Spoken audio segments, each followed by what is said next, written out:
Chapter 1. Shooting in Stockholm. The woman standing on the wing of the Boeing Stearman plane was wearing dark glasses. The plane flew under a bridge and then low over the crowd. The woman waved. The crowd waved back. It was August the 9th. The third day of the Stockholm Water Festival had begun. It was 12 o'clock, and today there was a flying show. There were over 100,000 people in the center of Stockholm, Sweden.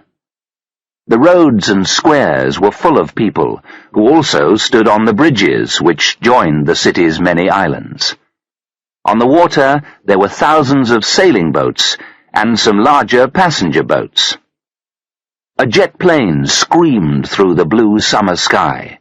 Everyone looked up. A smaller plane flew over the crowd near the Royal Palace. Half a kilometer from the Royal Palace, a tall blonde woman stood in the crowd outside the City Hall. She was wearing blue shorts and a yellow shirt, and had a yellow bag over her shoulder. The woman's name was Monica Lundgren. She was 26 years old. Monica watched the woman on the wing of the Boeing Stearman. It would be an exciting job, she thought. It would also be dangerous, flying high in the clouds and low under bridges, and probably lonely. "Hey, you!" a man's voice said loudly. Monica turned. A young man was standing next to her. He was about 18. He was wearing red, white, and blue shorts. His T-shirt said, "Mad About Football." His head was shaved, and his face was red. He was holding a glass in his hand. He was English, and his voice was very loud. Monica smiled. "Hello," she said, and turned away. She looked back at the City Hall. The sun was hot, and everyone else was watching the planes. Monica felt a hand on her arm. She heard a voice. It was the English football fan. "I said hello!" the fan shouted. Monica turned again to the young man. She pushed his hand away and stepped back from him. Then she smiled again and turned away. A moment later, she felt a hand on her shoulder. The football fan pulled her shoulder and turned her around. Then he pulled her towards him. "Give me a kiss," the fan said. "You're lovely." He smelt of cigarettes. A few people in the crowd saw what was happening, but they didn't do anything. Everyone else was watching the planes. Monica looked into the fan's red eyes. He was holding her with one arm and the glass with the other hand. Monica suddenly put her arms up over her head. The fan's arms flew up in the air, and he dropped the glass. Monica was free. She quickly hit the fan hard in the stomach. His head came forward and down as his hands moved to his stomach. There was a look of surprise and pain on his face. Quickly, Monica brought her knee up into his face. The fan fell forward. Monica moved behind him. Her right hand held the fan's left arm behind his back while she put her left hand over his mouth. She moved the fan towards the water. Then Monica kicked him hard from behind. He fell forward into the water. The crowd watched as another jet screamed past in the sky. Monica looked around and then walked away from the water. She turned her head left towards her yellow shoulder bag. She put her mouth near the bag and spoke quietly into it. An engine started, and from near the City Hall a black boat appeared. The boat went quickly across the water to the football fan. People in the crowd heard the boat and looked towards it. The boat stopped near the fan, and two men wearing wetsuits pulled the fan into the boat. He was alive and very wet. He was also very angry. He looked at Monica and started to shout something. At that moment, one of the men started the engine, and the fans' cries were lost. The boat disappeared behind the city hall. The crowd looked up to the sky again. Monica Lundgren, of the SMI, Sweden's secret military intelligence department, smiled to herself. "Keep him locked up for the rest of the day, and then let him out," she said into her shoulder bag radio. Then she turned to look at the city hall. Monica was not there to enjoy the water festival. Today she was working with the police. It was important to stop any trouble outside the city hall. While the festival crowds were enjoying the sunshine, something much more serious was happening. In the Nobel Prize room in the city hall, 12 men and women were meeting. They were the leaders of the largest businesses in Europe, North and South America, and Asia. The United Nations had planned the meeting, and the chairman was an important Swedish minister, Kurt Carlson. He had been the Swedish ambassador in Moscow for 3 years in the early 1990s. He was 45, but looked younger. His long brown hair made him look more like a rock star than an ambassador. His voice was loud and clear. The former Soviet Union had tens of thousands of nuclear weapons. The Russian army has destroyed some of these weapons already. Destroying a nuclear weapon is dangerous and expensive work. The Russian army would like to destroy many more weapons, but it doesn't have enough money to do so. This is where we must help. "But why?" someone asked. "Why must we help the Russians? They are their nuclear bombs, not ours." "It's possible," Carlson explained, "that criminals in the former Soviet Union may steal these nuclear weapons. If these bombs get into the hands of terrorists, it would be terrible. The world will only be safe when these weapons are destroyed." Carlson paused for a moment. No one around the table said anything. They waited for Carlson to continue. Then a door opened quietly at the back of the room. A man in a wheelchair moved quickly up to the table and joined the meeting. "Let me introduce General Anders Blom of SMI, Swedish Military Intelligence," said Kurt Carlson. Anders Blom had short grey hair and a strong face. He was in his mid-50s. 20 years ago, someone had shot him while he was working with the United Nations in Africa. The shot had broken his back. Since then, he had been in a wheelchair. Blom looked around the table and smiled. He spoke slowly in a low voice. "It's really quite simple," Blom explained. "Sweden has a very good relationship with the Russian government and with the other countries of the former Soviet Union. We are ready to help them destroy their nuclear weapons, but they need money to do this, a lot of money, and time is short. We must do something quickly. We know that terrorists are already trying to buy the old Soviet weapons." "As Blom says," Kurt Carlson continued, "it is simple. We can help destroy the nuclear weapons, or we can let terrorists get the weapons, and they may destroy the world." "What can we do to help?" asked a white-haired Japanese woman. She was the managing director of an international electrical company. "It will cost $1 billion American to destroy the weapons," Blom replied quickly. "And there is something else. If the Russians destroy their weapons, the USA will follow and destroy theirs."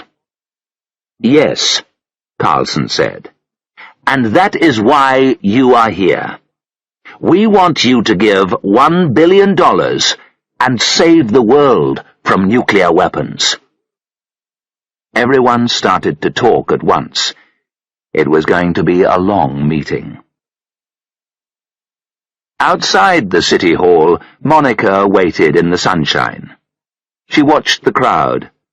Her job was to make sure that no one tried to get into the meeting. Time passed, and soon it was 3 o'clock in the afternoon. The side door of the city hall opened. Kurt Carlson, with police all around him, stepped out onto a small platform. Journalists, photographers, and TV news reporters stood around the platform. Behind the journalists, some of the festival crowd watched, a little surprised. People in the boats by the city hall looked up. 50 meters out in the water, one of Stockholm's old passenger boats slowed down and stopped. Kurt Carlson started to speak to the journalists. Monica felt worried. She stood by the platform and looked over the crowd and the water. The sun was shining on the water as Monica looked at the old passenger boat. The name across the front of the boat was SS Vaxholm. There were people standing along the sides of the Vaxholm, looking at the city hall. There was a sudden bright light from the boat. Someone taking a photograph, Monica thought. Ah! Ah! It was Carlson. His hands were holding his shoulder. Blood ran out from between his fingers. He fell to his knees and then forward, face down.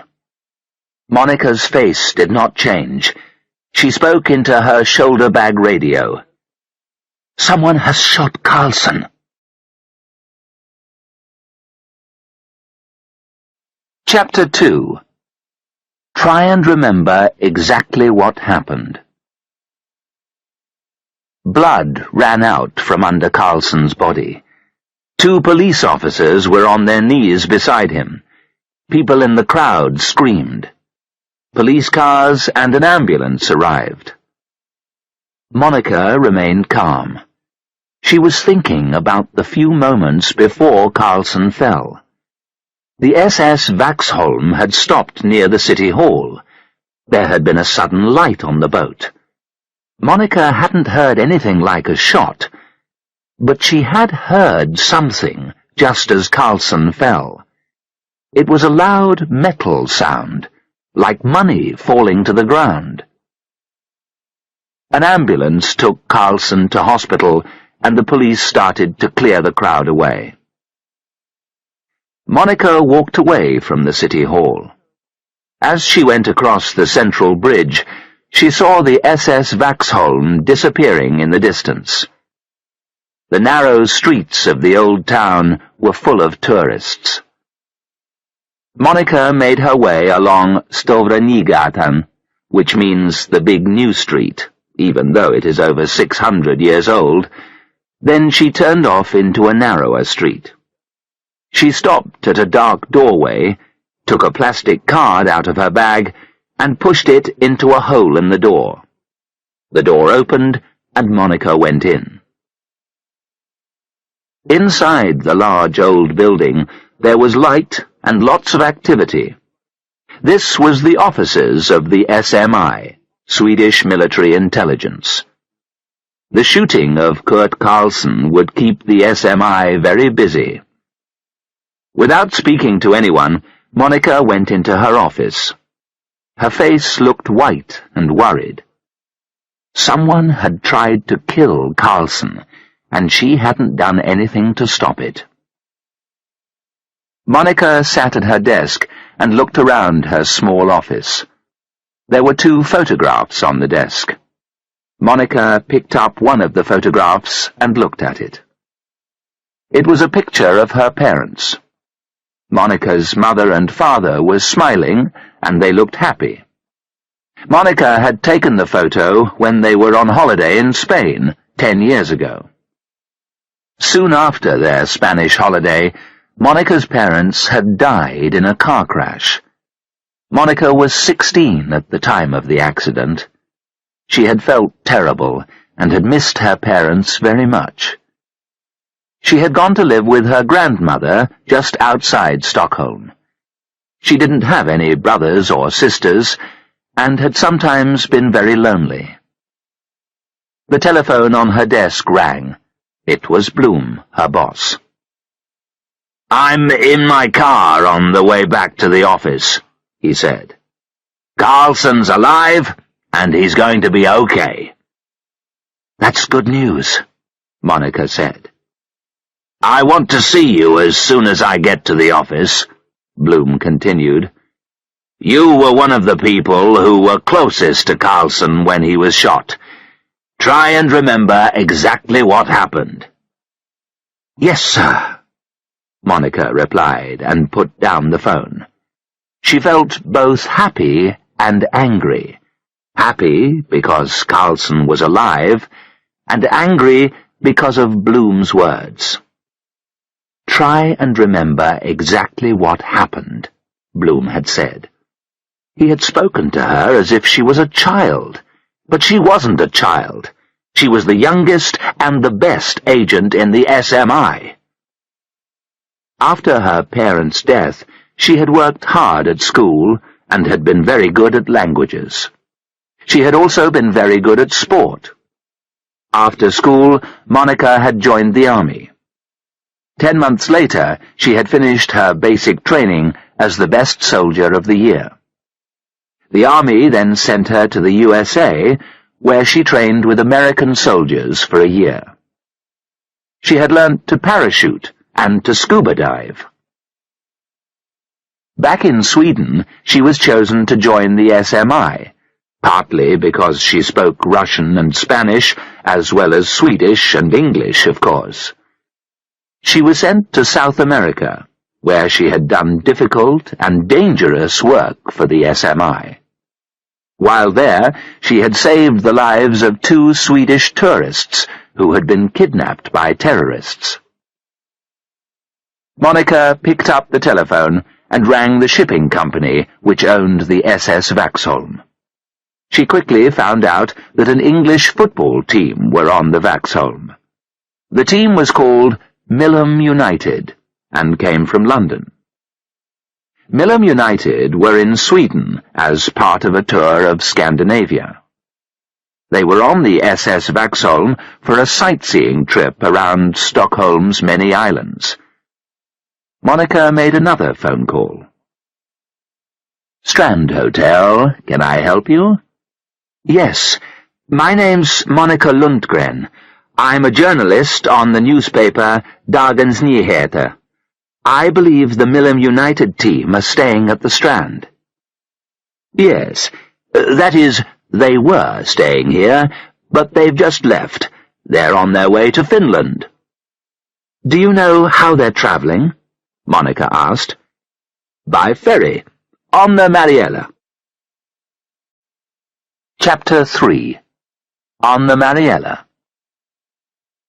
Monica knocked on Bloom's door and went into his office. "I'm happy that Carlson is okay," she began, "but I should have seen the danger." "There was nothing you could do," Bloom said in his low voice. "Tell me what you did see." She told Bloom about the light from the boat, the metal noise, and that she didn't hear the noise of a gun. "And do we know who was on the SS Vaxholm?" Bloom asked. "An English football team called Millom United." "Interesting," Bloom said slowly. "I've just sent a fax to MI5 in London. I think right-wing terrorists in Britain and Sweden might be working together. Perhaps these terrorists have something to do with the shooting of Carlson. Where are the football teams staying?" "They were staying at the Strand Hotel," Monica replied. "But now they're going to Finland." "How are they travelling?" Bloom asked. "They're leaving this evening by ferry. The Mariella," Monica replied. "Take the ferry with them," Bloom said. Watch them and find out all you can. You can be back in Stockholm by tomorrow night." Monica left the SMI offices and walked quickly through the crowds towards Stadsgården and the ferry to Finland. The Mariella was a huge white and red ship. It was as big as a city building. Monica bought a ticket to Helsinki and went on to the ferry. She watched cars and lorries drive onto the ferry. There were quite a few coaches as well. Monica smiled when she saw a coach with a sign saying, "Millom United." An hour later, the Mariella moved slowly away from Stadsgården and out into Stockholm's archipelago. It would take 2 hours to move slowly through the hundreds of small islands of the archipelago before reaching the sea. Then it would cross to Helsinki during the night while everyone slept. Monica enjoyed travelling by ship. It was relaxing. Monica looked down as the Mariella passed close to a small island with a red and white house on it. The house seemed so small next to the huge ship. 2 small blonde-haired children ran out of the house. The children waved their hands at the ship. Monica waved back to the children. The Mariella passed sailing boats with yellow and blue Swedish flags and a larger white passenger boat, like the SS Vaxholm. She thought about who had shot Carlson. Why? Why hadn't she heard a gun? What was the sudden bright light on the SS Vaxholm? How can you shoot someone without a gun? Monica went inside and had a meal. The restaurant was full of passengers, but she couldn't see any who looked like English footballers. The ship's nightclub was open. Monica went in and sat on her own. A waiter brought her a drink. The nightclub was quite dark, and a band was playing on a platform in one corner. Some people were dancing, men and women together, and women in groups of women. A group of young men stood by the bar with glasses in their hands. They were laughing and talking. Now and then they watched the women dancing. They looked like sportsmen. Monica couldn't hear what language they were speaking, but their clothes didn't look Swedish. She was sure they were the Millom United team. The band stopped to have a 20-minute break.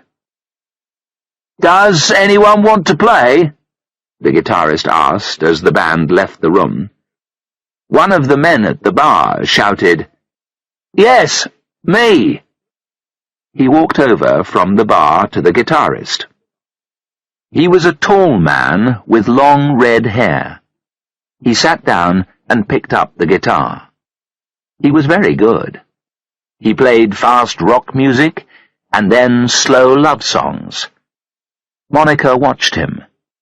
She couldn't help watching. She loved music. She let the music fill her. The guitarist saw Monica watching him. He smiled at her. She smiled back. When the band came back, the red-haired man returned the guitar. He smiled and then walked over to Monica. "Hi," the man said in English. "I'm Bruce." "You play wonderfully," Monica said. "Thank you," Bruce replied with a smile. "Do you want to dance?" Monica thought, why not? She smiled and got up. Bruce and Monica danced for half an hour. Bruce danced as well as he played the guitar. "Are you on holiday?" she asked. "Yes," Bruce replied. "I'm travelling with Millom United. I go everywhere to see them play. Do you like football?" "Yes," Monica lied. "And are you on holiday?" Bruce continued. "Yes, Monica lied again. "I'm going to visit some friends in Helsinki." After they had danced, Bruce introduced Monica to some of the players in the football team. They all seemed very friendly. She asked questions and learnt a lot about Millom United. They had finished their visit to Sweden and were now going to play one game in Helsinki. Then they would go back to London by coach and ferry. But they were coming back to Stockholm for a match in 2 weeks' time. "Do you always travel by coach?" Monica asked one of the players. "Yes," he said. "Always. Although we did fly when we went to South Africa." Bruce asked Monica to dance again, but she said she had to get up early. Then she left the nightclub, went to her room, and locked the door. Millom United seem okay, she thought. It was strange, though, that they always travelled by coach. Chapter 4. Leave Her Alone. The Mariella moved slowly into Helsinki. It was morning. Monica watched the city get closer.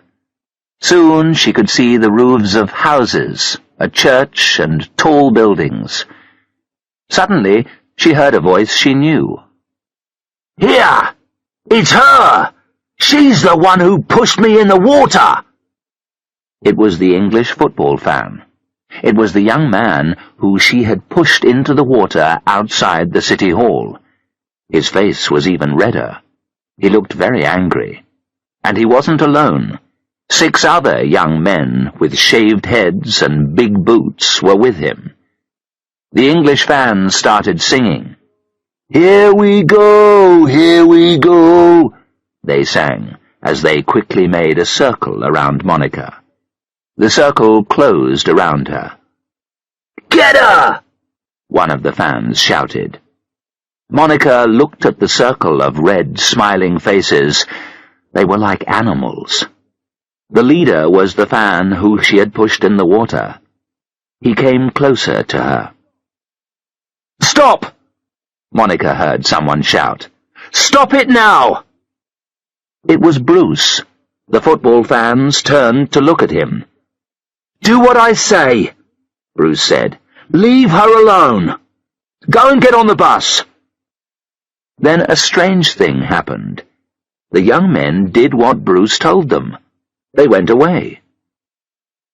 "Thank you," Monica said. "I don't know what to say." "That's all right," Bruce said. "I'm sorry. Some of these fans don't know when to stop." "But they did stop. They did what you told them," Monica said in surprise. "Yes," Bruce said. "I know them quite well. We travel together a lot." "I see," Monica said slowly. "I didn't realize they were your friends." Bruce smiled. "We're all Millom fans," he said. "It's lucky we met now.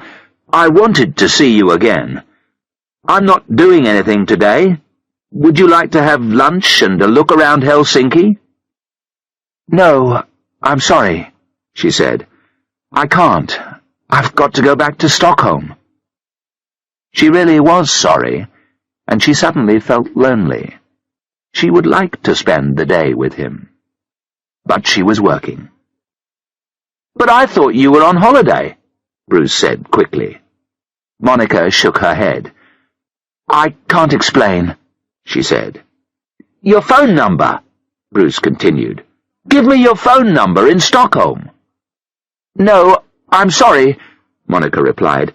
"I have to go now." She turned and walked away from Bruce. The Mariella was in Helsinki now, and Monica left the ship. 2 hours later, she was on a plane back to Stockholm. "MI5 are sending a man called Chapman over this evening on the late British Airways flight," Bloom said to Monica. They were in his office. "Chapman's going to help us. Can you go and meet him at the airport?" "And what about the Millam United team?" Monica asked. "We'll ask the police in Finland to watch them," replied Bloom. "And there's something else you should know.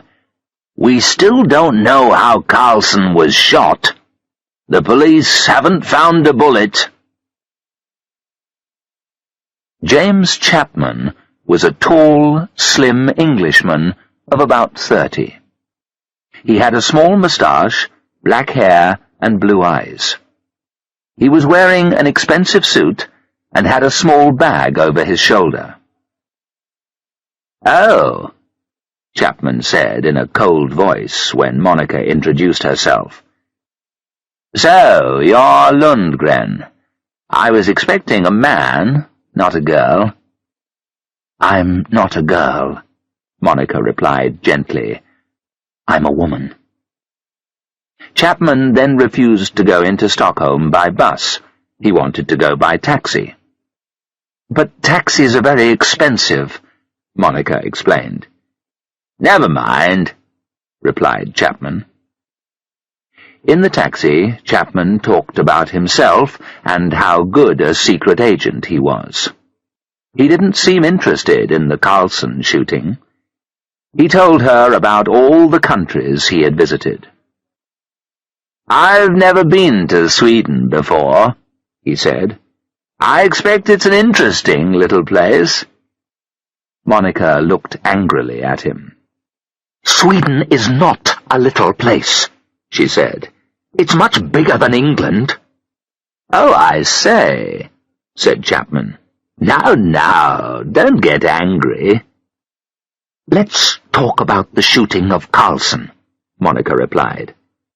Chapman listened and said nothing as Monica told him what had happened. By the time Monica had finished, the taxi had arrived at the Strand Hotel where Chapman was staying. "Now, my dear," Chapman said, taking Monica's arm, "let's go somewhere nice and have dinner." "I'm terribly sorry," she said.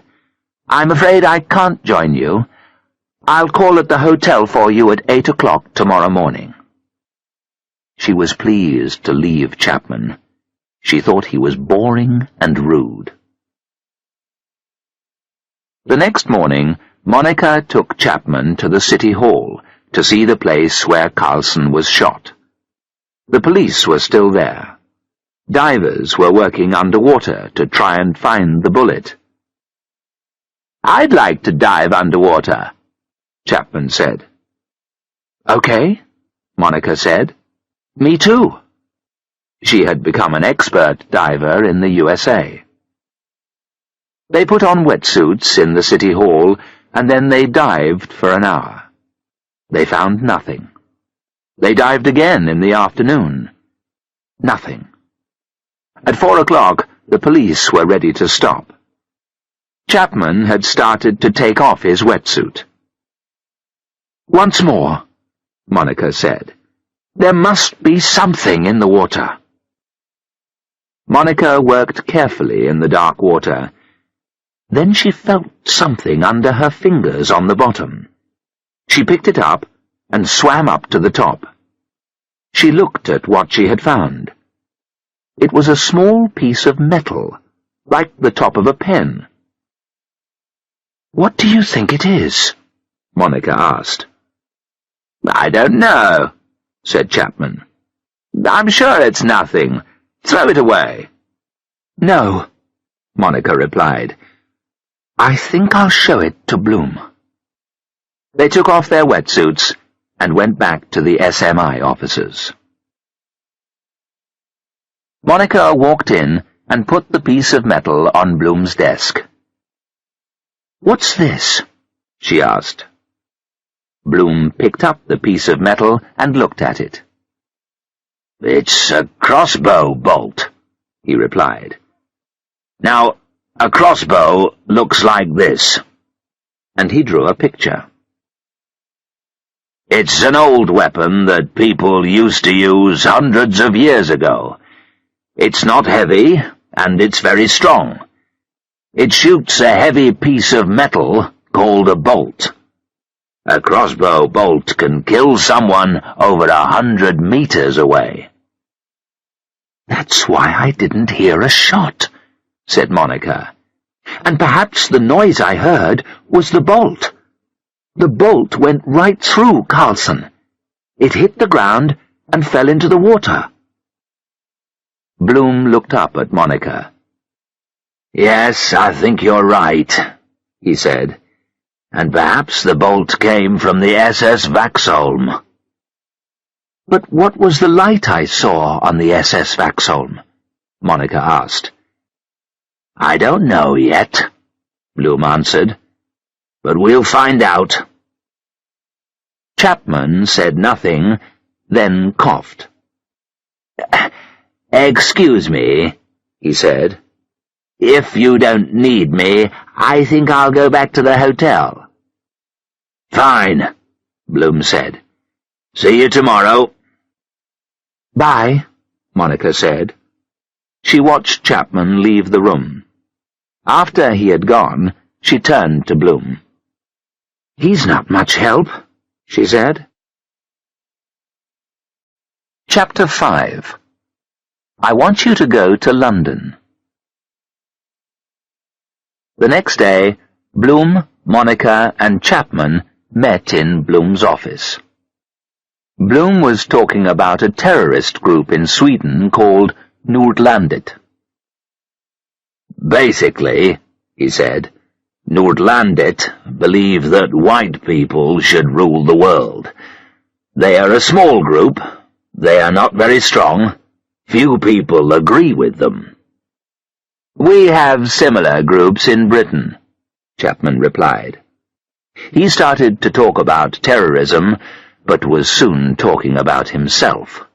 He talked for 40 minutes. Bloom and Monica learnt a lot about how clever Chapman was, and very little about terrorists. "Excuse me," Bloom said. "Can I ask a question?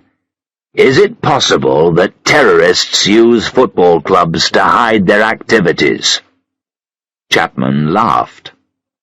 "What a strange question," he said. "No, I don't think so, but anything is possible." Chapman stayed in Stockholm for 2 more days. Bloom and Monica showed him what they knew about Nordlandet and other groups. Chapman talked and talked, but said very little. Each night he asked Monica to have dinner with him, and each night she refused. Then it was Friday, and time for Chapman to return to London. He said goodbye to Bloom and Monica at the SMI offices. "Would you like me to come to the airport with you?" Monica asked politely. "Thank you," Chapman replied, "but it's not necessary. I've enjoyed my visit to your little country, and I've learnt a lot. I hope you find the person who shot Carlson, and from what I've seen, I'd forget about all these terrorist groups if I were you. Cheerio," he said, and left. "Do you think he's right?" Monica asked. "A terrorist group didn't try and kill Carlson?" "I don't know. But I want you to go to London this afternoon. I want you to find out more about this football team," Bloom said. Monica nodded. "Shall I tell Chapman I'm coming to London?" she asked. "Not immediately," Bloom said. "In my opinion, he talks a lot and does very little. MI5 were probably happy to send him away. Now they can have him back. No, go to London and see what you can find out yourself." Chapter 6. Monica couldn't believe her eyes.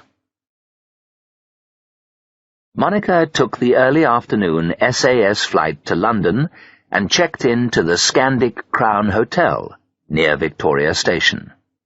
She had a map of London and knew where Millom United Stadium was.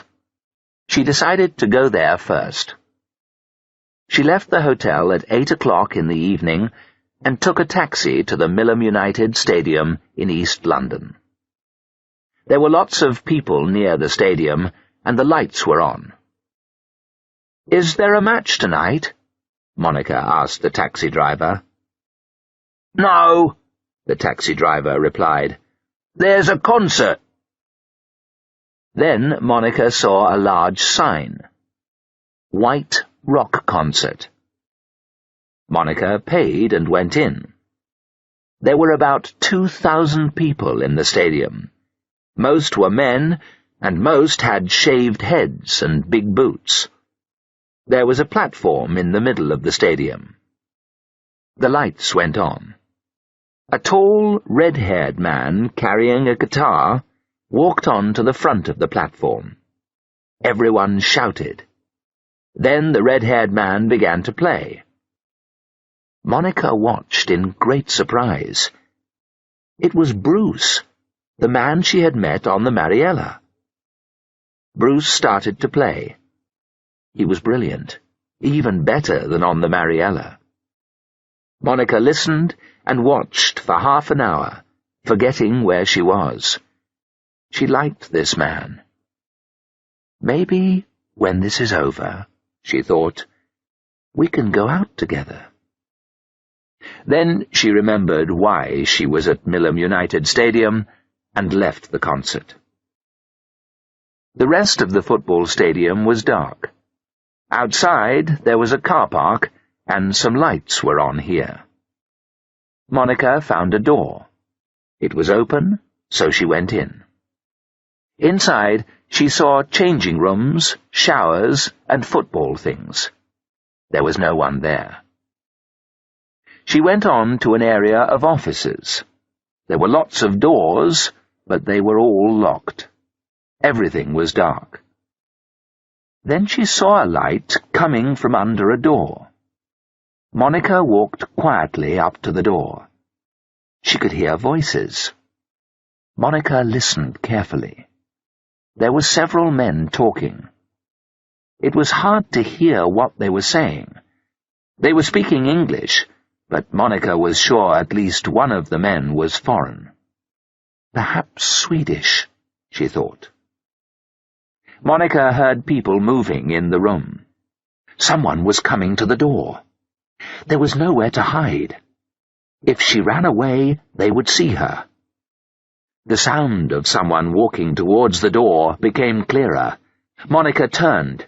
There was another door opposite, and she ran over to it. The door wasn't locked. She opened it and felt fresh air on her face. She was out in the car park.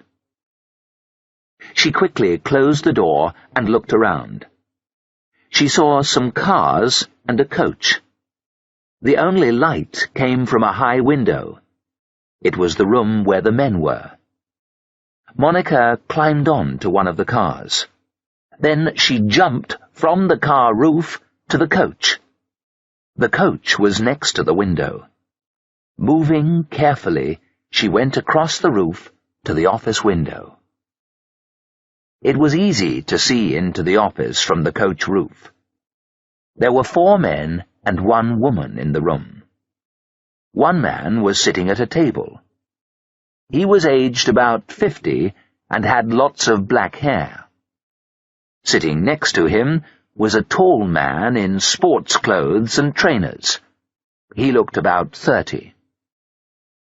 Standing near the desk were 3 people. The woman was in her early 20s. She had short blonde hair and was wearing jeans and a black jacket. Next to her was a man of the same age with a shaved head, also in jeans and a black jacket. He had his hand on the woman's shoulder. The couple in black jackets were laughing. They were laughing at something the 5th person was saying. He was much older, at least 60. He had white hair, a white beard, a dark suntan, and was very fat. "Damn!" Monica said to herself. Now I can see them, but I can't hear them. I'm sure the couple in black jackets are Swedish. But who are the others? She watched and waited. The white-haired man and the young couple sat down at the table. The white-haired man took some papers and a map out of a bag. He talked to the others and pointed at the map. I wish I could hear what he is saying, Monica thought. And what country does the map show? Suddenly, the man in sports clothes stood up. The others looked at him. He's seen me, Monica thought. But the man hadn't seen Monica. He walked over to the door and opened it. Another man walked into the room. He went up to the table and shook hands with everyone. Then he started talking quickly. The others listened carefully. Monica couldn't believe her eyes. She knew the man who had just come into the room. It was Chapman. Monica felt in her jeans pocket. She carefully took out a very small camera, which looked like a cigarette lighter. Monica photographed the people in the room through the window. No one saw her on the coach roof. No one heard her jump down from the coach and run across the car park. No one saw her climb the car park wall and get out into the street outside the football stadium. A taxi passed, and Monica stopped it. The Scandic Crown Hotel, please, near Victoria Station. The next morning, Monica got up early and took the 7:15 SAS flight back to Stockholm. By 1 o'clock, she was at the SMI offices. By 2 o'clock, her photographs were ready. Monica looked at the photos carefully and then made some phone calls. Then she took the photos with her to Bloom's office. She told Bloom about her evening at Millom United Stadium and showed him the photos. I know who the two men at the table are now, Monica said. I've just spoken to a football reporter on Dagens Nyheter. They are Harry Dixon, chairman of Millom United, and Danny Worthington, the club's manager. And of course, you recognize Chapman. But I don't know who the others are. Bloom studied the photos for a minute. Then he looked up. I'm pretty sure that the young man and woman are Kent Nyström and Gunilla Lippik, both from Gothenburg and both members of a right-wing group. We'll have to check. But what was Chapman doing there? Monica asked. Perhaps he was finding out about the football team, Bloom said slowly. Perhaps he's changed his mind about terrorists and football clubs. But he was telling them something, Monica replied. He wasn't listening. Let's find out who the older man is, Bloom said. Then we'll decide what to do. Monica left Bloom's office and went to the SMI Information Center. She put a description of the white-haired man into a computer and waited. A minute later, there was a list of names on the screen. It was a long list. Monica printed out the list and studied it. Then she went back to the computer and started work. She put in the names one by one, and pictures appeared on the screen. The list of over 200 names was in alphabetical order. It wasn't until she got to the letter V that Monica had some luck. That's him, I'm sure, she thought. She printed out the picture and some details and ran to Bloom's office. The old man is Adolf Witjord, Monica shouted excitedly. He's a leader of a South African right-wing party, now thought to be living part of the time in Mozambique. Well done, Bloom replied with a big smile. "Now why were the football team manager and chairman meeting 2 young Swedes and a South African? And what has it got to do with the shooting of Carlson? And what was Chapman doing there?" Monica added. "Let's ask Chapman himself," Bloom said, and picked up the phone. "Get me MI5 in London," he said quietly. "I want to speak to Mr. Chapman." Chapter 7. Here's Something for You. "Is that Chapman?" Bloom asked. "Bloom here. Listen, there's something I want to tell you, and a question I want to ask you." Monica watched Bloom's face as he talked to Chapman. Bloom told him about Monica's visit to Millom United and the meeting she had seen. But he didn't say that she had taken photographs. He also didn't say that they knew who the people at the meeting were. Then Bloom said, "And my question is, what were you doing there?" Bloom was silent and listened. From time to time he nodded and said, "Yes, I see." Then Bloom said, "No, she couldn't hear what the people in the room were saying. And no," Bloom raised his voice and sat forward in his wheelchair, "she wasn't spying on you. How could she know you would be there?" Bloom was silent again, then said thank you and put the phone down. He sat silently for a moment and thought. Then he looked at Monica. "Well," Bloom said, "our friend Mr. Chapman says he went to Millom United Stadium to help us. He was trying to find out about the football club for us. He says that he was at the meeting to ask questions. He says the other people at the meeting were football fans. They were discussing the team's next visit to Sweden. He's very angry that we didn't tell him you were in London," Bloom continued. "He thinks you were spying on him." "Do you believe him?" Monica asked. "I don't know.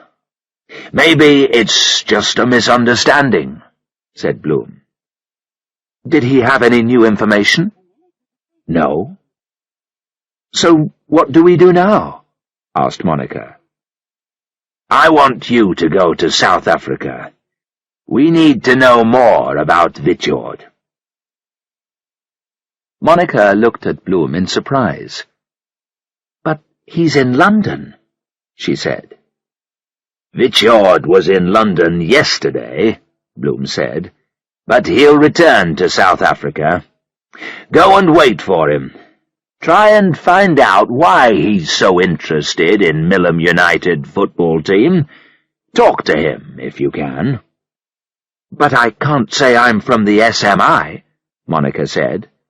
Bloom smiled. "I'm sure you'll think of something to say," he said. "Now you'd better go and pack some clothes. Be back here at 5. We'll book you on a plane to South Africa tonight." Monica left the SMI offices and walked back to her flat. Half of her felt great. Bloom trusted her, and she was going on an important trip. The other half wasn't so sure. She had never been to South Africa, and she hadn't liked what she had seen of Vitjord. And what has all this got to do with the shooting of Carlson? She asked herself. An hour later, Monica was back in Bloom's office. "You're booked on this evening's SAS flight to Johannesburg from Copenhagen," Bloom said with a quick smile. "Your flight to Copenhagen leaves in 2 hours. We haven't got much time. Here's a copy of the fax booking your hotel. You're staying at the Carlton Hotel in the center of Johannesburg. Stay there until you hear from me." One of our agents, Joseph, works at the hotel. He will help you if necessary, and will also give you my messages. Okay?" "Yes," Monica replied. "Very well, then," Bloom said, and took 2 small bags from his jacket pocket. "Here's something for you." "What are they?" Monica asked. "Presents," Bloom replied with a laugh. Monica opened the first bag. It felt hard. It was a Walkman, quite an expensive one. "Well," Monica said, "thank you." The second bag was softer, and Monica opened it carefully. It felt like something to wear. Monica took the present out. It was a blue bikini. Monica looked at the bikini in surprise. She laughed. Bloom took the bikini from her and held up the top half. "Do you see this?" he asked. "Yes," replied Monica. "It's a bikini top." "Yes, but it is also a radio," said Bloom. "There are very small wires in the top which catch sounds. The sounds are sent to the Walkman. When you wear the bikini and listen to the Walkman, you can hear people's conversations from 20 meters away." "Well," Monica said, "of course I'll take it, but I'm going to work, not lie on the beach." "Take it with you anyway," Bloom said. "We know Vitjord stays at the Carlton Hotel sometimes, and there is a swimming pool at the hotel." "All right," she said, and put the Walkman and bikini in her bag. She looked at her watch. "I must go." Chapter 8. Who's the Girl? Monica felt a push in her back as the giant plane started to move, slowly at first, then quicker and quicker. Suddenly the nose of the plane lifted, and the SAS 747 took off for Johannesburg. She looked out onto the wing, and remembered the woman standing on the wing of the Boeing Stearman plane at the water festival. She wondered if it really was a dangerous thing to do, and then she wondered how dangerous Vitjord was. 10 hours later, the 747 was over Johannesburg. Monica looked down at the city. She could see tall, modern buildings, large areas of low, poor houses on the edge of the city, and huge piles of earth from the gold mines. The Carlton Hotel was big and expensive. A smartly dressed hotel porter opened Monica's taxi door. Another porter carried her suitcase into the hotel. Monica checked in and found there was a note for her. "Have a rest. I will get in touch with you soon. Bloom." She went to her room, had a shower, and slept. It was early evening when she woke. She got dressed and went for a walk outside the hotel, but didn't go far. She passed lines of people waiting for minibuses. The women wore coloured woolen hats and scarves. A barber was shaving a man's head by the side of the road. Monica was the only white person walking, and people looked at her. A police car stopped and asked if she wanted help. Monica said no, but walked quickly back to the hotel. The next morning she found the swimming pool on the roof of the hotel. There was no one else by the swimming pool. The area around the pool had glass sides, and Monica could look down at the city. Her hotel was full of rich business people and tourists, most of them white. The streets outside were a mixture of rich and poor. Most of the poor people were black. Monica lay by the pool and thought about her work. There are lots of questions. Why did someone shoot Carlson? What was Vitjord doing in London? What about Millam United? And what about Chapman? What was he doing? On the second day, nothing happened. Monica ate alone in the evening in a restaurant next to the hotel. She began to wonder what she was doing there. On the third day, as she was going up in the lift to the swimming pool, one of the hotel porters got in the lift with her and gave her a note. The note was from Bloom. "What's your name?" Monica asked. "Joseph, madam," the porter said. "If there is anything I can do, let me know." Monica got out of the lift on the 8th floor and went to the pool. She read Bloom's note. "Vichord in Johannesburg. Meeting at Carlton today. Watch carefully." Monica lay down by the pool and listened to music on the Walkman. It was hot, and she felt tired. Through the windows of the pool, she could see the town and the gold mines around Johannesburg. Monica fell asleep. "Hi!" someone shouted. Monica woke up. There were other people by the pool now. 3 men were sitting at a table about 10 meters away. Another man was walking towards them. He had white hair and a beard. It was Vichord. "Hi!" Vichord said again to the 3 men. He sat down at the table, and they started talking. Monica put on her sunglasses and pulled her hat down over her head. Then she lay on her side, put a cassette into the Walkman, and pressed record.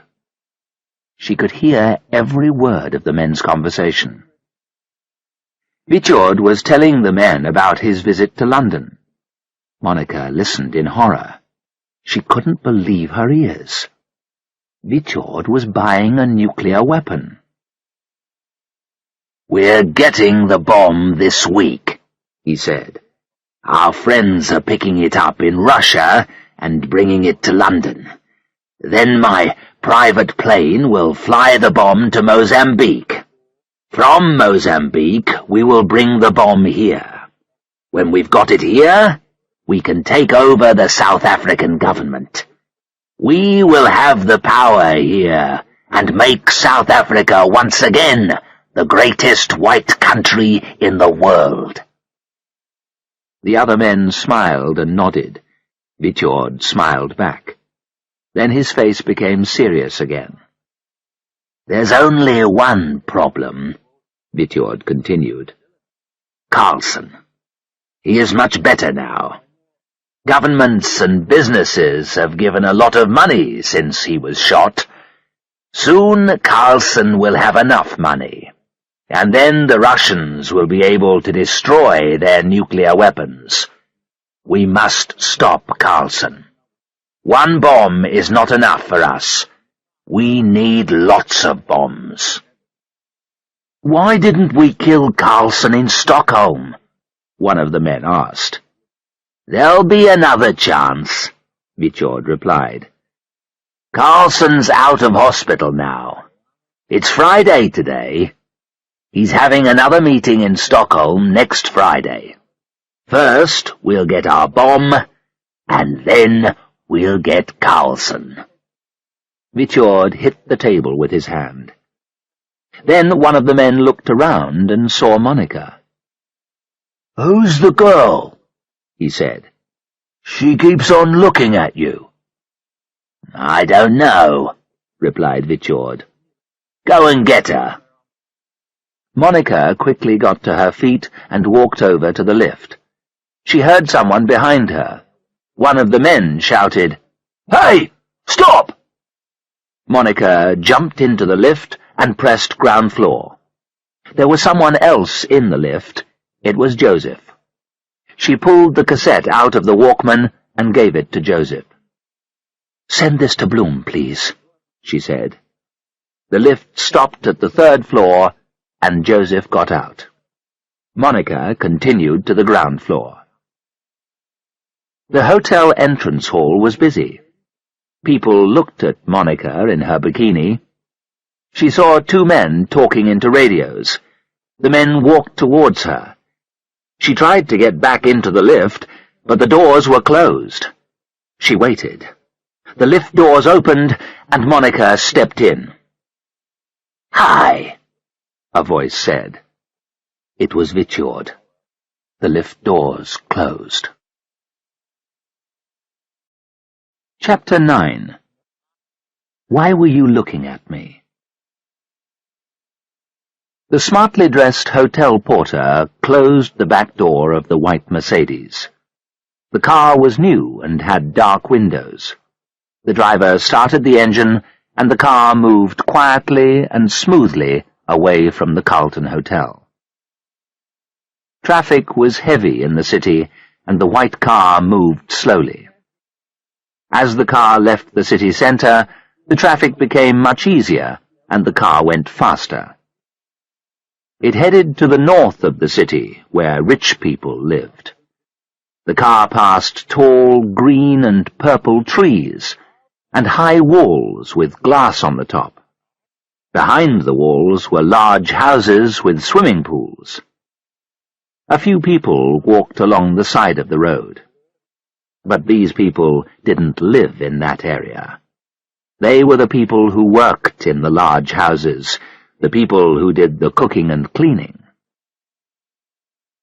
Monica sat in the back seat of the Mercedes with Vitjord. She was his guest.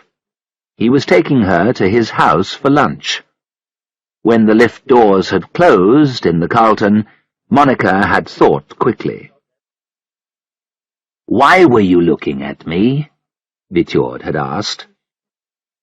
"Because I've always wanted to meet you," Monica had replied. She had told Vitjord that she was on holiday in South Africa and that she was Swedish. She had said that some of her friends, Kent and Gunilla, had told her about him, and that she thought he was wonderful. "And what's your name?" Vitjord had asked. "Maria," Monica had replied. "Maria Svensson." "Well, Maria," Vitjord had said, taking Monica's arm and smiling, "would you like to have lunch with me?"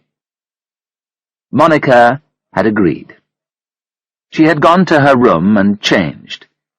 In her jeans pocket she had put her wallet and her passport. Then she had joined Vitjord outside the hotel. As she sat in the back of the Mercedes, Monica thought to herself, "What am I doing here? In the back of a car with the man who tried to kill Carlson? I must be mad." The Mercedes slowed down, turned, and then stopped outside tall wooden doors. The doors were in a tall yellow wall, and there was broken glass on top of the wall. The Mercedes drove in up to a large yellow house, which was set in a beautiful garden. There was a big swimming pool, and a black gardener was watering the grass. Monica went into the house with Vitjord. They sat in a beautiful room, which had lots of photographs on the walls. Vitjord offered Monica a drink. "An orange juice, please," she replied. "Nothing stronger?" Vitjord asked, and gave himself a large drink. Monica didn't know what would happen next. She was afraid Vitjord would ask her lots of questions. She needn't have worried. Vitjord was happy to talk about himself. He told Monica how he hated black people. He explained that he now lived in Mozambique for part of the year. He had his own army there. One day he would return to South Africa with his army and take over. He told her that soon the whole world would know who he was. Soon he would be one of the most important men in the world. Monica listened and said nothing. She was afraid. Vitjord was mad, completely mad, and he was buying a nuclear weapon. Her mother had been right. She should have gone to university and not joined the army. A telephone rang in another room. "Excuse me," Vitjord said, and got up. "Help yourself to another drink." He left the room.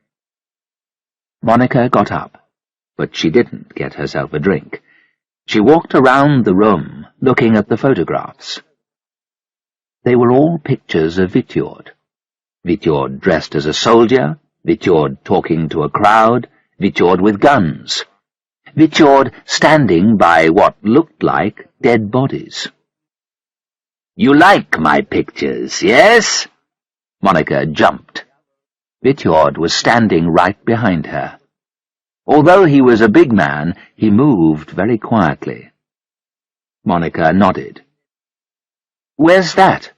she asked, pointing to the picture with the bodies.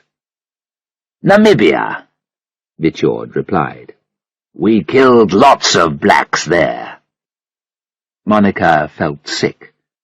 What was she doing here? She thought again. Vitjord was still standing behind Monica. Suddenly, she felt his arms around her.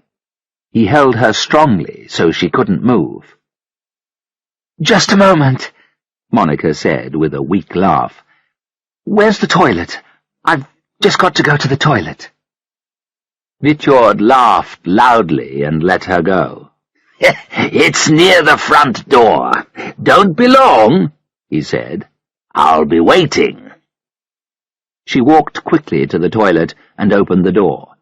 But she didn't go into the toilet. She closed the toilet door loudly and walked out of the front door. She suddenly felt the hot air on her face. She looked around the garden and saw that the gardener was still watering. The Mercedes was there, and the keys were inside. Monica jumped into the Mercedes and started the engine. There was a shout. It was the gardener. Another shout. The driver was running out of the house. Monica turned the car quickly on the wet grass. She looked in the mirror and saw Vitjord at the front door. He had a gun. There was a loud bang. Vitjord was shooting at her. Monica drove the Mercedes straight at the wooden doors. The engine screamed. The doors broke, and the Mercedes drove through into the street. Vitjord ran out into the street behind the Mercedes and shot several times. He hit the car twice, but didn't hurt Monica. She had escaped. Then she started thinking. How was she going to get out of South Africa? She couldn't go back to the hotel. Luckily, she had her passport with her. And Vitjord was looking for a blonde called Maria Svensson. Monica slowed down when she had driven a few kilometers away from Vitjord's house. She didn't want to be stopped by the police. She drove slowly and soon found what she was looking for, a shopping center. She bought a red dress, red shoes, a large white hat, and dark glasses. She also bought a bottle of black hair color and went into the nearest toilet.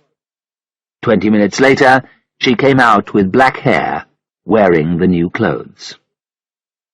She then drove the Mercedes to Jan Smuts Airport. It was 2 o'clock. As she walked into the building, she was stopped by a white policeman. Monica's heart jumped. "Yes," she said. "Any guns?" the policeman asked, and searched her. "Thank you. Have a nice day."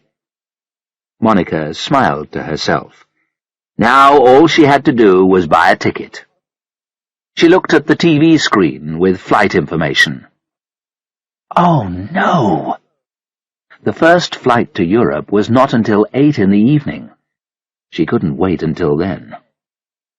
Then Monica saw a face she knew.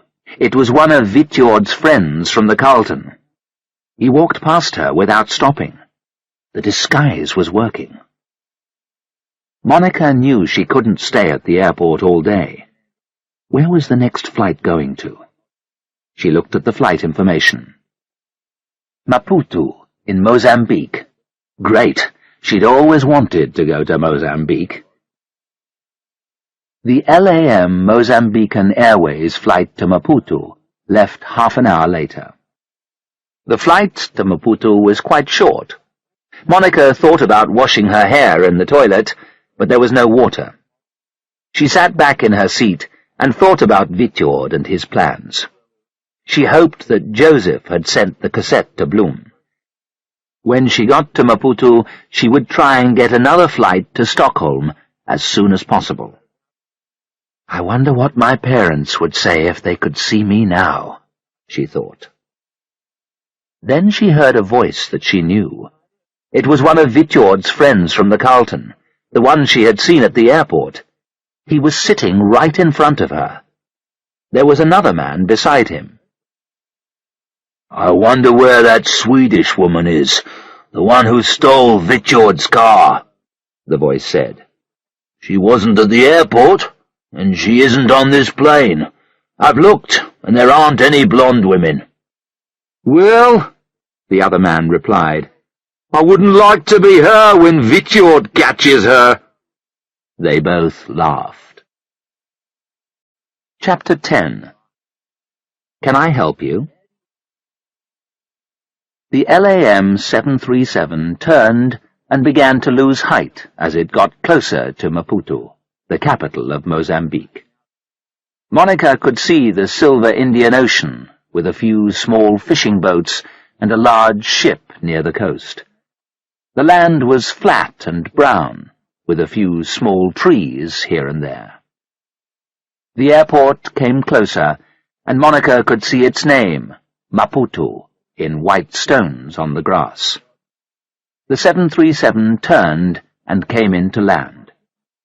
She was on the wing of the plane again, she thought, living dangerously. The plane landed and stopped outside a small green airport building. The passengers got off the plane and walked to the building. There was a sign saying passports. Vitjord's friends from the Carlton were right behind Monica as she went into the airport building. Monica showed her passport to the Mozambican passport officer. Excuse me, he said. What is your name? Monica Lundgren, Monica replied with another smile. But this isn't you, the passport officer said. He held the passport in his hand and showed Monica the photograph in the passport. Then she felt someone pushing her from behind. It was one of the men from the plane, one of Vitjord's men. He was looking at her photo in the passport. I'm sorry, this isn't your photo, the Mozambican passport officer said to Monica. Please come this way. Monica followed the passport officer into a small office. She was happy to be there, anywhere rather than next to Vitjord's men. Monica sat and waited alone. It was hot in the office, and the window was open. I'm sorry to keep you waiting, a voice said. The speaker was a short man with a smiling round face and a beard. My name's Kabinda, he said. Passport police. I can explain, Monica said quickly. My hair. It's not like the photograph, I know. I bought hair color in South Africa. I can wash it and show you. Kabinda looked carefully at Monica and then at the photo. No, that's okay. I can see that it's you, Kabinda said. There's one more thing. You need a visa. It's $10. You can pay the passport officer. Welcome to Mozambique. Monica paid for her visa and, as she didn't have a suitcase, walked straight out into the warm air. There were a few people waiting outside the airport building, but the bus to Maputo had gone. The air was warm, and Monica felt happy. Other people were walking into Maputo, and she decided to walk too. As she was walking, a van slowed and stopped beside her. It was a big white van with black windows. The van stopped in front of her. 2 men got out. They were Vichord's men. One of them opened the van's back doors. "Get in," the bearded man said, and tried to take her arm. Monica pulled away from him. Some people stopped to look. No one said anything. Then Monica heard another engine, and then a friendly voice. "Can I help you?" the voice said. Monica turned around. It was Kabinda, from the passport police. He was getting out of an old yellow lorry, which was full of people. Monica smiled. "Yes, please," she replied. "Can I help you?" Kabinda asked the men. The men stood for a minute and looked at him. Then they got back into the white van. The bearded man looked out of the black window and spoke to Monica. "We'll find you," he said. "Maputo's a small town." The white van drove off towards the city centre. "Do you know those men?" Kabinda asked. "No," Monica replied. "Not really. Thank you very much for your help." Kabinda smiled. "It's nothing," he said. "But it's quite a long way to the city centre. Where are you staying?" "I don't know," Monica said. "Well," Kabinda said in his friendly voice, "we'll find you somewhere. But first we must get to the centre." Kabinda pointed to the lorry. "We call this a chopper," he said. "Come with us." Monica looked at the chopper. It was old, and there seemed to be at least 50 people standing in the back. "Okay," she replied. "Thank you very much." The chopper drove slowly into Maputo. There were more and more people walking along the road. The air was hot and dry. There were small houses made from wood beside the road. Children were playing outside them. Slowly, the wooden houses became bigger and then became large buildings. Monica held on to Kabinda's arm as the chopper hit a hole in the road. The chopper stopped from time to time, and people got on and off. "What's that?" Monica asked as they passed a very tall, half-finished building. Kabinda smiled and then replied. He had to shout because of the noise of the chopper. "It's a present from the Portuguese," he said. "When the Portuguese left my country in 1975, they took everything they could with them, and they destroyed everything they couldn't take. That building was going to be a hotel, but as they left, the Portuguese filled the inside with concrete. Now it's no use to anyone." The chopper was soon near the center of Maputo. "Let's get off here," Kabinda said, "and we'll find you somewhere to stay." He helped Monica down from the high lorry. "I need to find a hotel," Monica said, "and make a phone call, and find the Swedish embassy, but I'm sure I can look after myself." "Don't be silly," Kabinda replied. "You are a guest in our country. I would invite you to stay in my apartment, but it's very small, and I have a very large family." He laughed. The first hotels Kabinda and Monica tried were all full. Finally, they found a room at the Polana Hotel, a little way out of the center of town. "Thank you very much for all your help," Monica said. "I don't know what to say." "Then say nothing," Kabinda replied. "Tonight, my wife and I will take you out to dinner at the Feira Popular. There are a lot of good restaurants there. Be ready. We'll come for you at 8 o'clock. With a smile and a wave, Kabinda left the Polana, and Monica was shown to her room.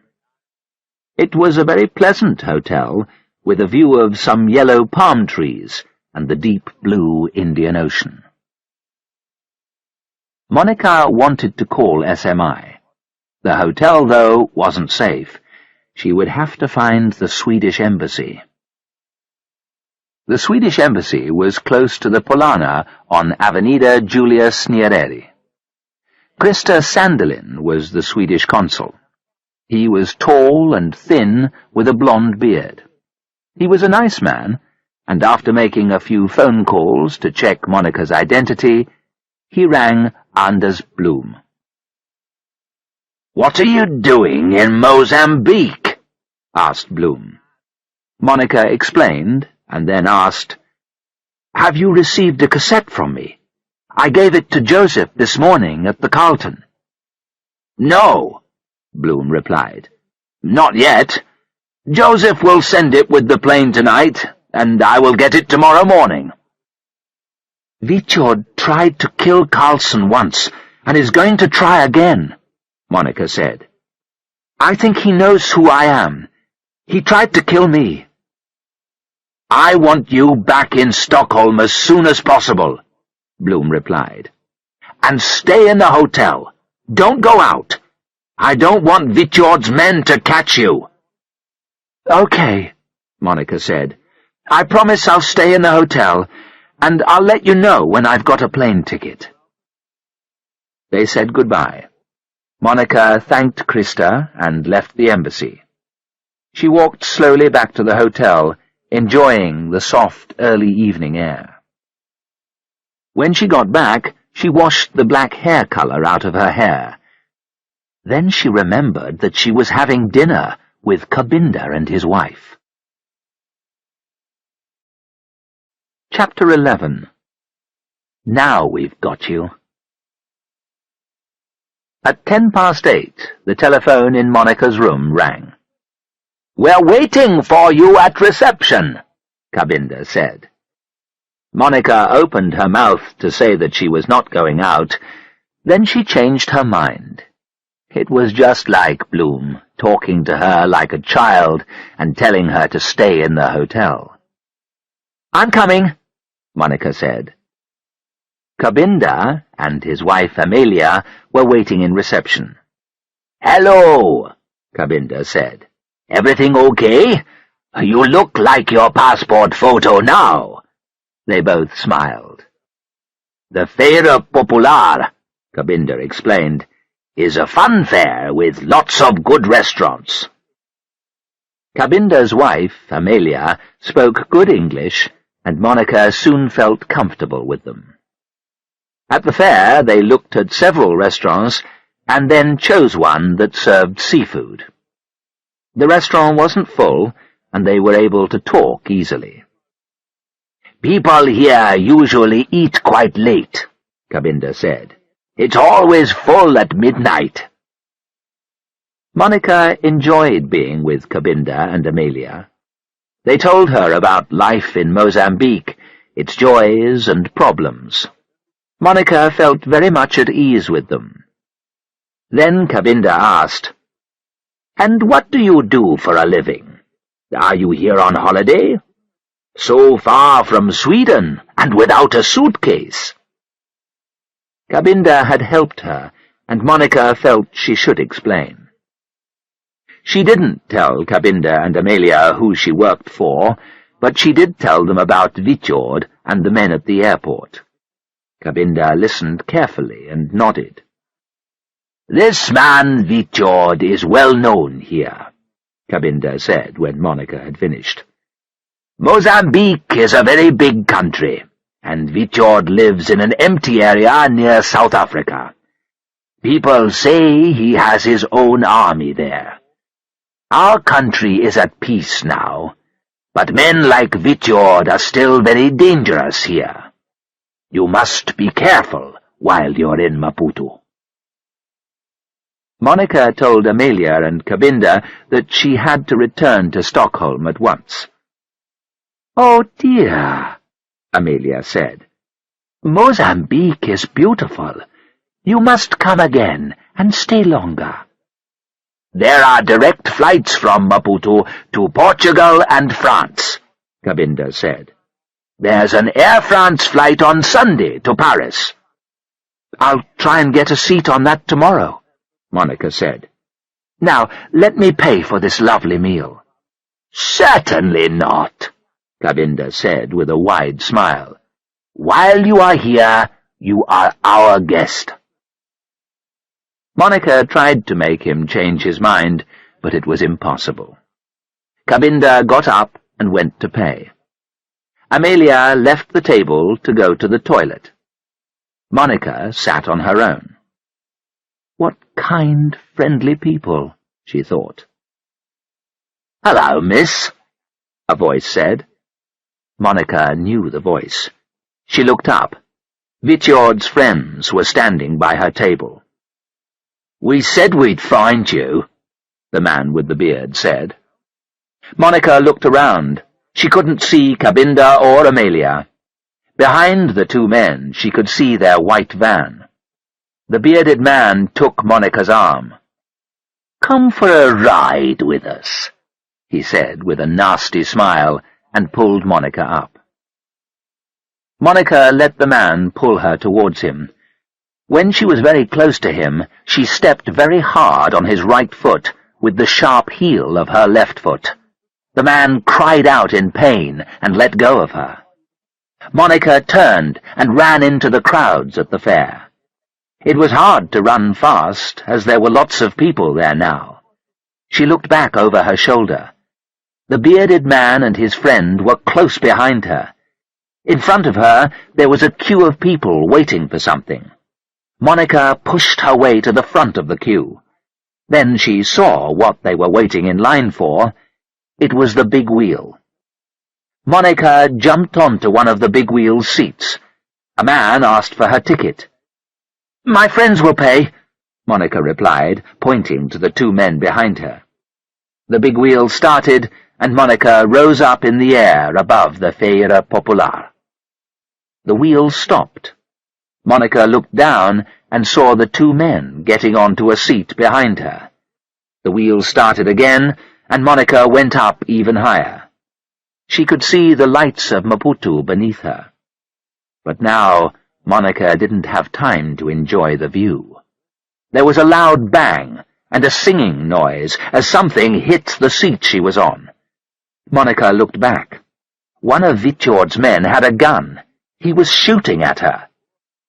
I can't stay here, Monica thought. I must do something. Carefully, she stood up on her seat and caught hold of one of the metal bars above it. Then she lifted herself up onto the next seat. There was another shot. The big wheel stopped, and Monica looked down. A crowd of people were looking up at her. Monica could see Cabinda's worried face in the crowd. The wheel started again. Vitjord's men were now above Monica. Monica stood up again and jumped to the next seat in front of her. Her hands moved, and she almost fell. There was a cry from the crowd. Now she was 2 seats away from the men, and they couldn't see her. The wheel continued to turn, and Monica was near the bottom. As the ground came closer, she got ready and then jumped. She landed with a bump and fell to the ground. The wheel continued to turn, carrying the men up again. "Are you all right, Monica?" Cabinda asked. Monica looked up at him and smiled. "Yes, I think so," she said. "Look, I've got an idea. Can you ask the man to stop the wheel and leave those 2 high up in the air?" Cabinda laughed and went over to the man who was working the wheel. Monica got to her feet and waited.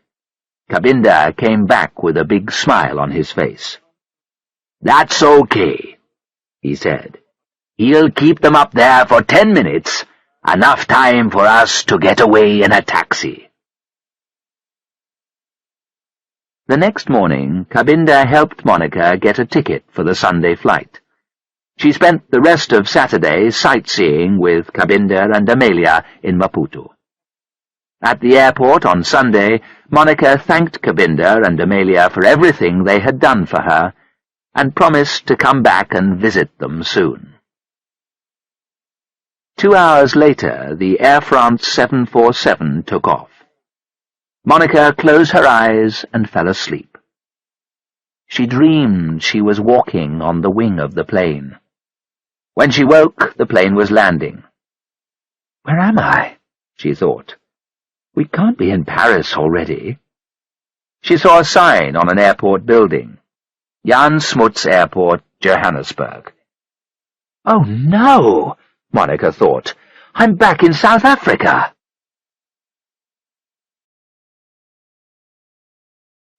Chapter 12. Help, I'm dying.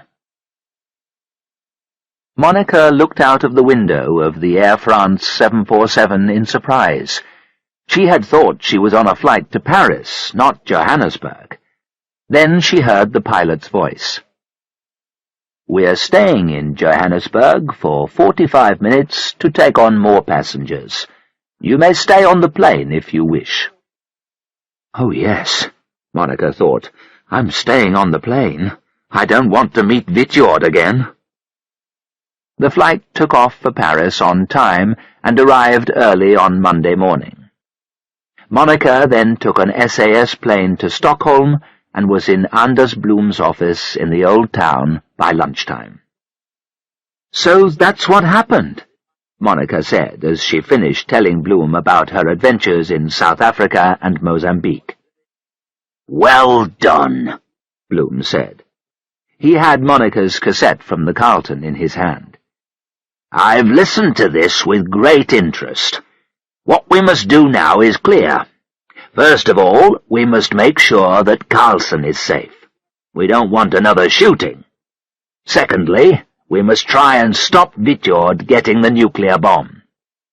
Monica nodded. "When is Carlson's meeting?" she asked. "It's on Friday evening at the Strand Hotel," Blom replied. "We've been busy while you've been away. I'm sure that Millom United, the English football team, are part of this plan. They arrived in Gothenburg on the ferry from England on Sunday. Then they drove straight here to Stockholm and took the evening ferry to St. Petersburg. They're staying in Russia for 3 days and playing a match in St. Petersburg. Then they're returning to Stockholm by ferry, playing a match here on Friday, and going down to Gothenburg on Friday evening." Monica thought for a minute. "How strange," she said slowly. "Why go by coach and ferry? Why don't Millom United fly to Russia?" "Exactly," Blom said with a smile. "We have to find out what is so special about their coach. When they get back to Stockholm on Friday, I want you to search their coach. Now we've got 3 days to plan the security for Carlson's meeting at the Strand." Monica spent the rest of the week working to make sure that no one would shoot Carlson. Everyone going into the Strand Hotel was going to be searched, and all the rooms were being checked. Meanwhile, Millom United were in Russia. Their ferry arrived in St. Petersburg at 4 o'clock on Monday. The football team went to their hotel.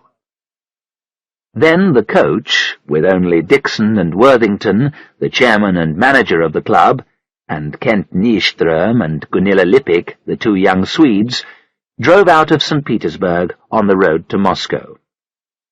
After about 100 kilometers, the coach turned off onto a side road. The side road ran through a forest. It was soon dark. The coach stopped by a high wall, where someone was waiting for it. Big doors in the wall opened, and the coach drove through. 2 men in hats and long coats got into the coach. Dixon gave them a very heavy sports bag. The men opened the bag and then smiled. There was something shiny and yellow in the bag. "The best South African gold," Dixon said with a laugh. The men in long coats took the heavy bag and put it in a black car. The others got off the coach. Then the men in long coats carried what looked like a very large, heavy suitcase over to the coach from the car. Worthington opened a door in the side of the coach. The huge suitcase was put in, and the door was locked. Then the bus returned to St. Petersburg. Milam United played their match in St. Petersburg and then took the ferry back to Stockholm as planned on Thursday evening. In Stockholm, the team again stayed at the Strand. Monica and a group of 20 SMI agents followed Milam United everywhere in Stockholm.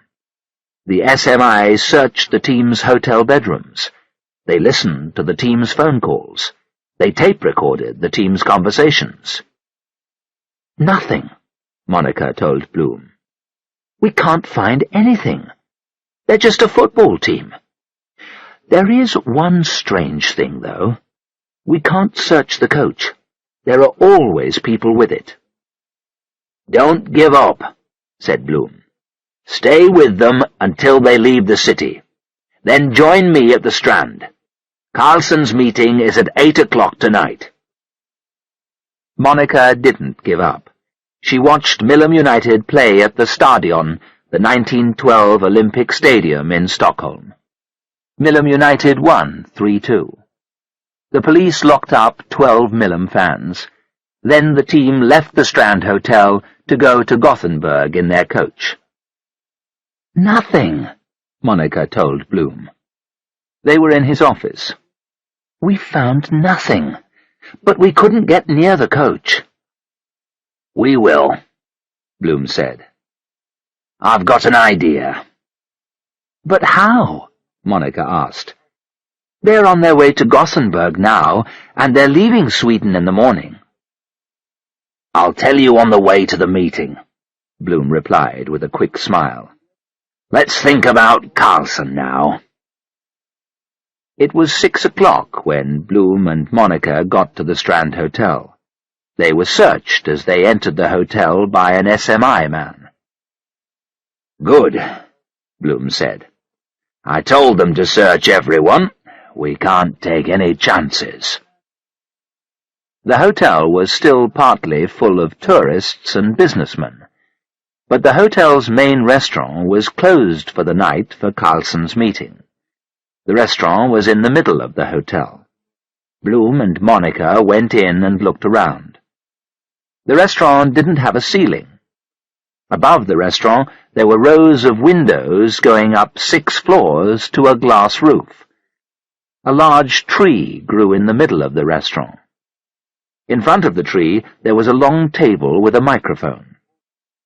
"We've checked all the rooms," Bloom said, "and all the hotel guests and staff have been searched. There are no weapons here. Carlson is safe."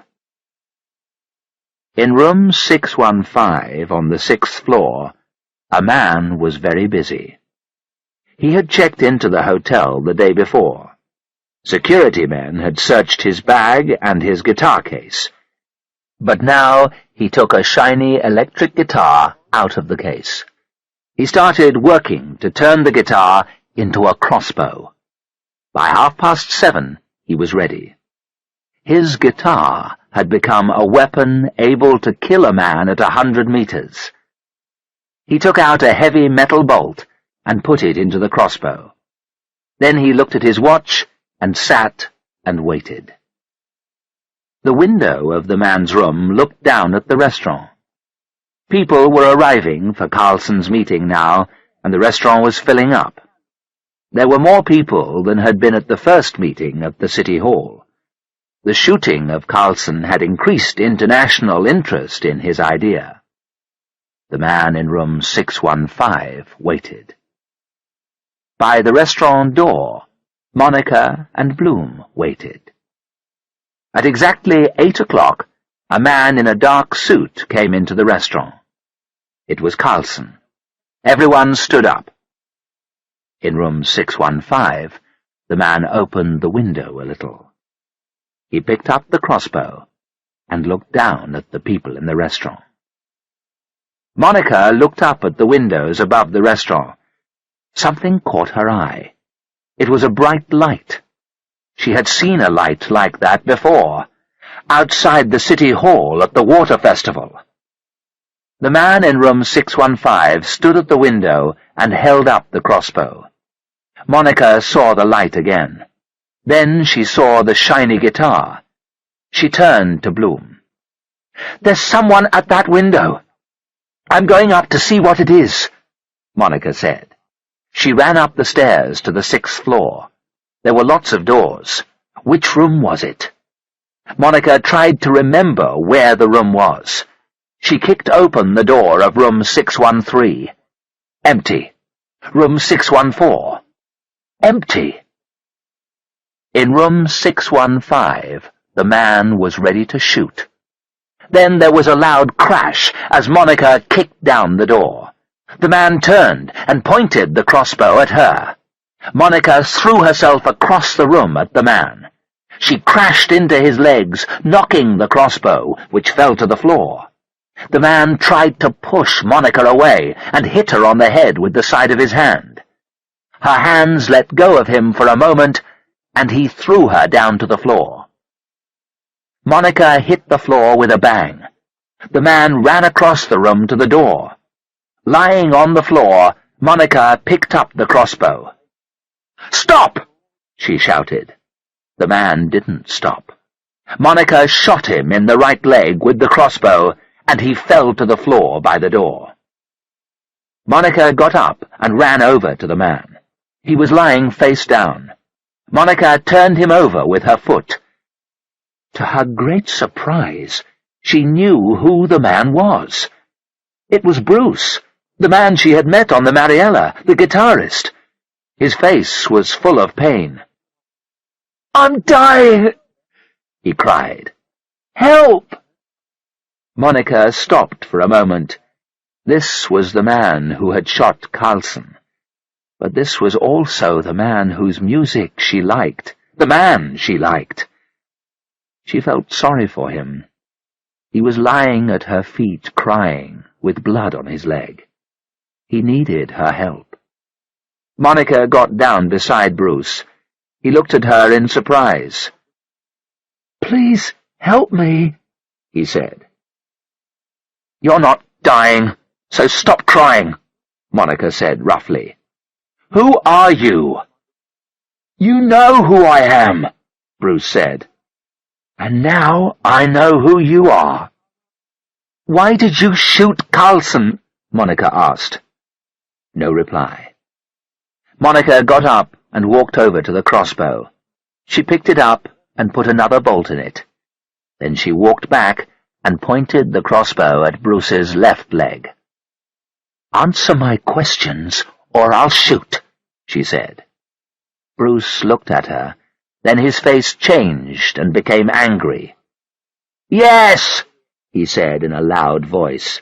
"I shot Carlson at the City Hall, and tonight I was going to kill him." "But why?" Monica asked. "For my father," Bruce replied. "My father wants Carlson dead." "And who is your father?" Monica asked. "You don't know him," Bruce said. "He's a great man. One day he will be the leader of my country. His name's Vitjord." Monica looked at Bruce in surprise. "He's your father, is he? Vitjord," she said.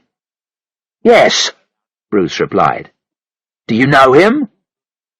"Unfortunately, I do," Monica said. She looked up as 2 SMI men ran into the room. "Here's the man who shot Carlson," she said. "He's hurt his leg. Take care of him." She then threw the crossbow onto the bed and walked out of the room. Chapter 13. What are you doing here? Monica walked slowly down the stairs to the restaurant. Her mind was full of thoughts. Why did she do this job? She had just shot a man she liked. A few days before, she had danced with him, not knowing that he had tried to kill Carlson. But she was pleased she had saved Carlson. Bloom was waiting for her outside. She told him what had happened. He listened and nodded. "You're the best agent we have," he said. Monica smiled. It was as if her parents were saying how good she was. "Now," Bloom went on, "do you remember what I told you on the way here?" "Yes," Monica replied with a smile. "I'm flying to Gothenburg. Tomorrow I'm going on the ferry to England. When the ship is at sea, I am to search the coach." "Exactly," Bloom said. "Because on a ferry, no one is allowed to stay with the cars and coaches. You will be able to search the coach with no one there." "There's just one thing," Monica said. "What if something goes wrong?" Bloom smiled. "Yes, I've thought of that. 12 SMI agents will also be on the ferry with you. They are already in Gothenburg. Lars Nilsson is their leader. You know him, don't you?" Monica nodded. She and Bloom spent the rest of the evening at the Strand. Carlson's meeting was a great success. He got the $1 billion he needed to destroy the nuclear weapons. It was nearly midnight before Bloom and Monica left the hotel. "I've just thought of something," Monica said. "It's too late to get a plane to Gothenburg tonight." "Oh, no, it isn't," Bloom replied. "You're going on a military plane, and you'll be the only passenger." A car took Monica to a military airport, and she was flown to Gothenburg. After a few hours' sleep, she went to the Scandiaham, where the blue and white ferries left for England. Lars Nilsson was waiting for her. He was tall, with short grey hair. From the top of the harbour building, Monica and Lars watched cars drive on to the ferry. The ship was called the Princess of Scandinavia, and was long and thin. When the cars were on the ferry, the coaches were driven on. "There it is," Monica said. "There's the Milham United coach." She could see the driver and 2 other people on the coach. "That's strange," she said to Lars. "There are 3 people on the coach. Usually all the passengers walk on, and only the driver stays with the coach." Monica and Lars left the harbour building and went on to the ferry. They met the other SMI agents in a quiet room near the floor where the coaches were parked. The room was full of TV screens. "Right, men," Lars said. "This is the plan. Monica is going to search the coach alone. We will be able to see what is happening on these TV screens. There are lots of cameras on the car and coach floor of the ferry. When the ferry leaves the harbour, the doors to the car and coach floor will be locked, and no one will be allowed in." "Except me," Monica said brightly. It was good to work with other people and not always to be on her own. "Any questions?" Lars asked. "No? Okay, it's just a question of waiting now." They watched the passengers leave their cars on the TV screens. They saw the Milham United coach driver check the coach carefully and lock it. Monica wondered what had happened to the other 2 people on the coach. Perhaps they had already got off. Half an hour later, Monica could hear the noise of the engines as the ship started. The SMI agents watched the TV screens. There were still people getting bags from the cars. Monica waited. 2 hours later, Monica was ready. Lars helped her open the locked door to the car and coach floor. "Good luck," he said. Monica walked quietly over to the Milham United coach. She had lots of keys with her, and the first thing she did was to open the driver's door and get in. It was empty. She got out again and looked at the coach. It was very high, and on the side there were 2 big doors. She opened the first door and stepped in. Suitcases. The second door would not open at first, then a key worked and the door opened. Monica looked into blackness. There seemed to be nothing there. She climbed in. There was plenty of room for her to stand, but she could see nothing. She put her hands out in front of her.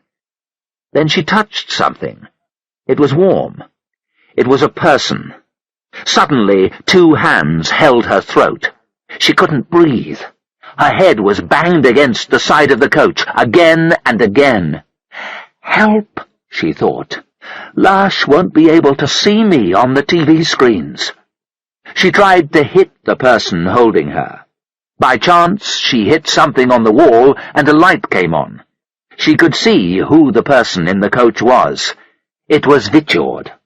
He had been hiding inside the coach. Vitjord let go of Monica's throat. Then he hit her across the face. She fell to the floor of the coach. Vitjord kicked her hard. "Now, my little Swedish friend," Vitjord said, "what are you doing here? Have you come to see my toy? Well, have a look at it before I kill you." Vitjord pressed something and part of the floor opened. Monica could see a large green box like a suitcase. There were Russian letters on the box. "This is my little toy," Vitjord said, "and you're not going to take it away from me. This bomb is going to make me leader of South Africa." Monica looked at him. There was nothing she could do. Lash couldn't see her on the TV screens. "Now," Vitjord said, taking out a knife, "I'm going to kill you." "Stop!" a voice said. Monica recognized the voice. It was Chapman. He had come to save her. "Don't kill her." Chapman was standing behind Vitjord. "Don't kill her yet," Chapman said. "Let's make her talk first." Monica understood now. Chapman wasn't going to save her. He was working with Vitjord. He and Vitjord were the people she had seen on the coach at Gothenburg when it drove onto the ferry.